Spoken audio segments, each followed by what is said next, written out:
Construction industry is actually one of the largest contributors to carbon emissions in the world. Our construction ecosystem contributes to around 25% of the global greenhouse emissions. Conventional construction methods are currently falling short in meeting the sustainability goals as well as the modern demands of the world. So hence, it's high time we optimize both our building processes and the materials. Even though in terms of optimization, structural optimization principles has been there and are well established, but to achieve them through conventional forms of construction is actually quite difficult, primarily due to complexities involved in the formwork as well as a higher cost involved in making custom formwork. Hence, the goal of this research is to reduce or minimize the carbon emission by minimizing or reducing the use of concrete and leading to reduction in both cost as well as time. So the way in which achieving both or all the three criteria, reducing all the three criteria is by increasing the level of automation we take in our construction process. So concrete 3D printing is one such way in which we can increase the level of automation involved in construction. So what exactly is concrete 3D printing? Concrete 3D printing is a promising new additive manufacturing technique that enables construction without a formwork in place just by using the inputs from a CAD file. It not only leads to savings in both the labor but also the construction time involved. But if you look at both academia as well as industry, the primary focus with concrete 3D printing has been primarily on wall panels as well as columns. While 43% of the total material we use in our RCC are horizontal members. Hence, to scale up 3D printing as an effective technology that has the potential for structural optimization, we need to investigate more into beams and slab as well.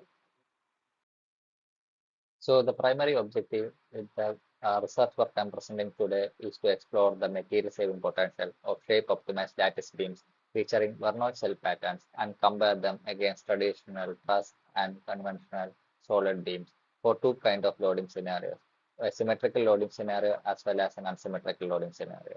The idea is to minimize the mass of the system while restricting ourselves to tensile and the compressive strengths of the concrete. Since the beam we are taken to study today is an unreinforced beam which consists of just concrete, and as well as to make sure that our displacements are within the limits. So the loading scenario 1 actually consists of an UDL and a self-weight with a symmetrical loading condition. And the loading scenario 2 consists of similar setup as a loading scenario 1 with having an additional flowing load at 1/4 of the span. The span adopted for the study is a 6-meter span and the support conditions are fixity. So in this study, two types of lattices are considered. One, a truss lattice, and the second one, a Voronoi beam. So within these beams, actually, we are varying them parametrically so that it can take a wide range of forms. Instead of individually modeling it into an individual beam geometry, we are actually made a parametric system that iterates its parameters and generates various design options. So you can see that within a single truss geometry algorithm, we can have a large design space to explore n number of different types of truss geometries. As for the Voronoi beams, it operates similar to the truss beam, which again can have a different L/D ratio and an arc mid offset, which offsets the bottom socket of the beam. Additionally, the number of Voronoi counts as well as the Voronoi seats and the thickness and the width of the beams can be modified. So what exactly is a Voronoi cell or a Voronoi diagram? A Voronoi diagram is actually a partition of place into regions close to each other of a given set of objects. The objects in question are actually these seed points. From these individual seed points, we grow out circles, and where the cells meet forms the Voronoi cell boundaries. So as we move the number of seeds, the given number of seeds in this plane, we arrive at different configuration. There's also the option of increasing or decreasing the number of Voronoi seeds such that affects the total Voronoi count. It's something that's actually quite commonly found in nature, primarily in the skins of a giraffe or the leaf or the wing of a dragonfly. So the methodology adopted for the study consists of fixing the geometric parameters, the material parameters, the loading, and the support conditions as discussed earlier.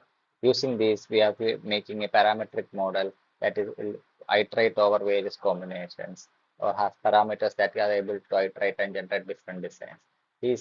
Once the geometry is generated, it's fed into a structural analysis program which analyzes for the given material properties to assess the maximum tensile and the compressive stresses in that particular configuration. The results from the structural analysis program are fed into an optimization for this particular reservoir, we have actually used generic algorithm, which iterates over the various number of generations to arrive at an optimal solution. Once an optimal solution is arrived, we develop the printing path for the optimal printing path, and we generate the G code which is fed in the printer and which actually leads to the printer elements. So the results from the optimization shows that the truss geometry for the loading scenario 1 results in a significant savings in compared to a regular concrete beam, approximately 35% for loading scenario 1 and 37% for the loading scenario 2, which was the unsymmetrical loading condition. Whereas the Voronoi outperformed both the truss as well as the regular beam. The Voronoi has a significant savings of around 43% for the loading scenario 1 in comparison to a regular beam, and a significant savings of about 55% with respect to the regular beam in the loading scenario too. So why the Voronoi beam perform much better? The Voronoi beam, the Voronoi configuration is a non-structured pattern which allows for optimal distribution of the material and orientation of the geometry according to the specific design requirement.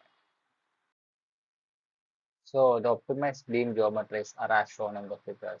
The first set of the figures shows the optimized configuration for the truss beam for loading scenario 1 and loading scenario 2. And below is the optimized beam geometry obtained for the Voronoi beams for loading scenario 1 and loading scenario 2 respectively. So therefore, to conclude, the Voronoi unstructured topology enables precise material allocation and geometry customization, adapting to the specific structural demands more effectively than a rigid truss layout. By leveraging concrete 3D printing's ability to create complex nature-inspired designs, this research aims to enhance the structural efficiency and minimize the material consumption and advance sustainable construction practices. The findings also underscore how biologically inspired designs enabled by additive manufacturing techniques like concrete 3D printing can help sustainable objectives and help in improving architectural innovations. Future work will prioritize on developing reinforcement strategies for the same to improve the load carrying capacity as well as to introduce ductile mode of failure. As the current study, we have currently focused on unreinforced structures. We were looking forward to how we can better incorporate reinforcement for 3D printed concrete beams. Reference. I would like to take a moment to acknowledge ISARC, Concordia, Montreal, and IIT Madras for giving me this opportunity to present in this conference. Thank you. You can contact me at my mail ID regarding any doubts regarding this work. Thank you.